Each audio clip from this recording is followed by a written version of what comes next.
I'm excited to be here with Mr. Devin Romanul. It's Romanul. Romanul. Romanul, like Romano cheese, but with an So, L. Mr. Devin, why are you here? Well, I'm running for state representative in my hometown of Mansfield, Massachusetts, and I'm the Democratic nominee on the ticket. And what does a state representative do? Well, they work in the legislature up in Boston, so not too far away from here on Beacon Hill, and they're in the lower house with the Senate and the upper house, and they write laws for the governor to sign. Mm-hmm. Now, I don't think I have to point out you're a very young guy. Indeed. You're aware that this is a full-time job, right? It's not some student council thing. That yes. Well, yes, of course, and that's actually been one of the tenets of my platform. Now, a lot of these guys, they get a $55,000 a year salary, and the best benefits that money could buy, health and dental. Now, this is all off of your tax dollars and my tax dollars. And a lot of these guys are business owners or lawyers on the side, so it's fair to say that a centerpiece of my campaign has to be a full-time state representative. Really?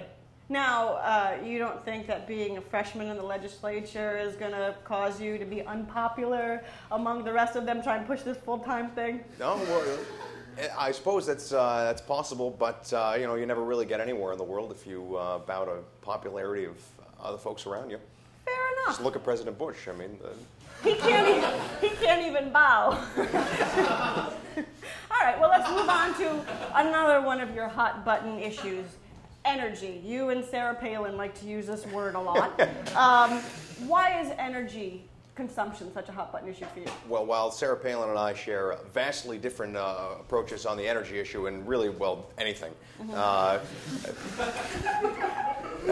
To me, I see energy as one, not the cure-all, but a fantastic way for Massachusetts to be at the very forefront of the energy movement. We have the intellectual capacity to not only bring in jobs, be it high-tech, blue-collar jobs right here.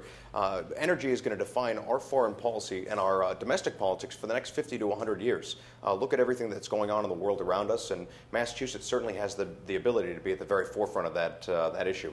Okay, so in an effort to conserve energy, would you, Devin Romanul, take each one of our audience members home? I'll see what I can do. I can only fit. I drive a Honda Civic, so But you put fuel you on efficient and compact. Exactly, and we could put somebody on an exercise bike, generate some electricity that way. That's a great way. You are a forward thinker, buddy. Okay, well, speaking of which, you brought up the economy and that sort of thing. Right. A lot of people are talking about it. I heard Wall Street died this week. There's a bunch of stuff going on with Massachusetts tax. What do you plan on doing about the economy? Well, one of the biggest things, again, the energy thing, not to repeat myself, but really there's a way we can actually bring in a lot of jobs that way. But to me, there are actually some small initiatives that...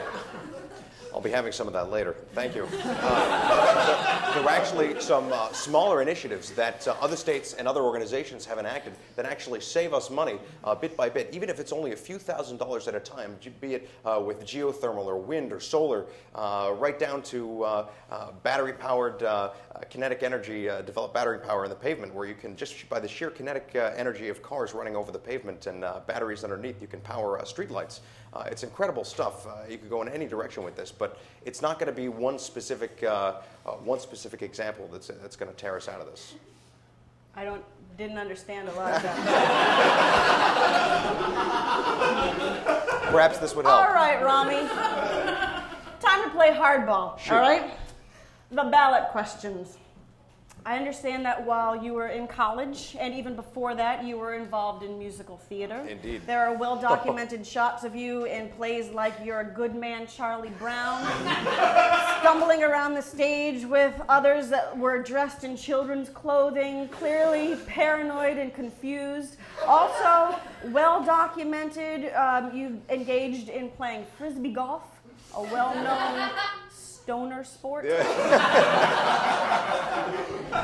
How has this affected your feelings and thoughts on ballot question 2, issuing citations for marijuana possession?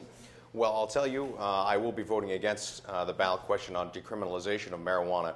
And to me, it's a slippery slope. I understand both sides of the equation. It's certainly a tough issue, but and not to go back and forth on this, but I really think it's a slippery slope of decriminalization of where you really draw the line and with what drug. Now, that being said, I disagree with its classification as a Schedule I narcotic, but I don't think we should get into the business necessarily of decriminalization in this sense. Okay, well, follow-up question. Are you high right now? Oh, I wish it were so.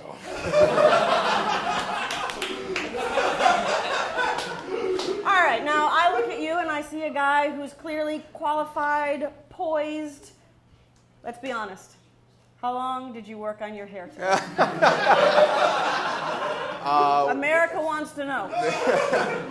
Not too long, you know, as long as my girlfriend would let me stay in the bathroom, really. It was, Fair enough, fair enough.